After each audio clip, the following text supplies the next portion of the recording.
Pemirsa, arus dukungan kepada pasangan calon gubernur dan wakil gubernur Bali Wayan Koster dan Cok Oke Arte Ardana Sukawati atau KBS Aceh dari hari ke hari terus mengalir. Dukungan ini tentu semakin menguatkan langkah paslon nomor urut 1 tersebut menjadi gubernur dan wakil gubernur Bali periode 2018-2023. Sebagai putra daerah kelahiran desa Sembiran Buleleng, Wayan Koster telah dikenal luas masyarakat di bumi Panji Sakti. Terlebih lagi, hasil kerja Wayan Koster di masyarakat selama 3 periode sebagai anggota DPR RI di Komisi 10 telah dirasakan manfaatnya oleh masyarakat Buleleng.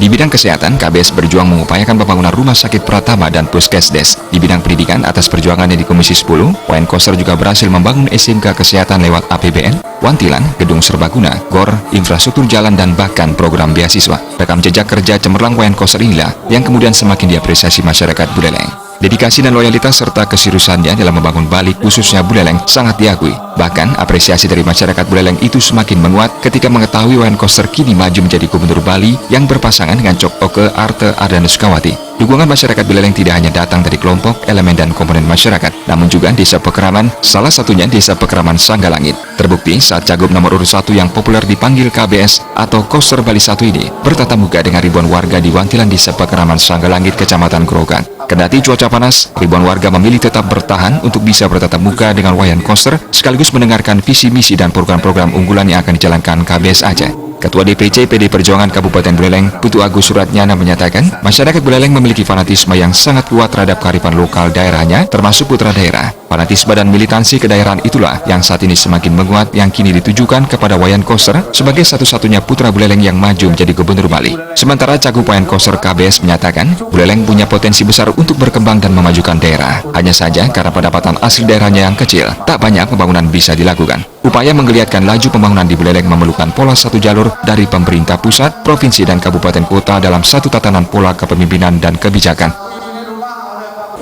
Adalah salah satu buah tangan Titian sebagai anggota DPR RI 3 periode. Gedung serbaguna ya, namanya GOR, dari kantor Kementerian Pemuda dan Olahraga. Ini kalau tidak salah tahun 2010 ya, 2010. Sebelum rame-rame Wisma Atlet kan, kalau nggak salah. Wisma Atlet kan 2011. Sebelum itu, Sangghalangit yang pertama yang dikasih. Sudah begitu Patas sama begini juga. Sudah begitu Pecarakan begini juga. Terus sekarang, bukan sekarang, tahun lalu apa ya? Wantilan yang di Grogan tahun berapa ya? Baru. Ya.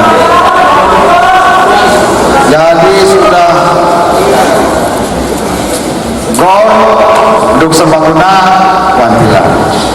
Dengan pola satu jalur, arah pembangunan Bali akan terpola, menyeluruh, terencana, terarah, dan terintegrasi. Di akhir tatap muka ini, ribuan warga yang hadir dengan kompak, tegas, dan penuh semangat meneriakan salam satu jalur.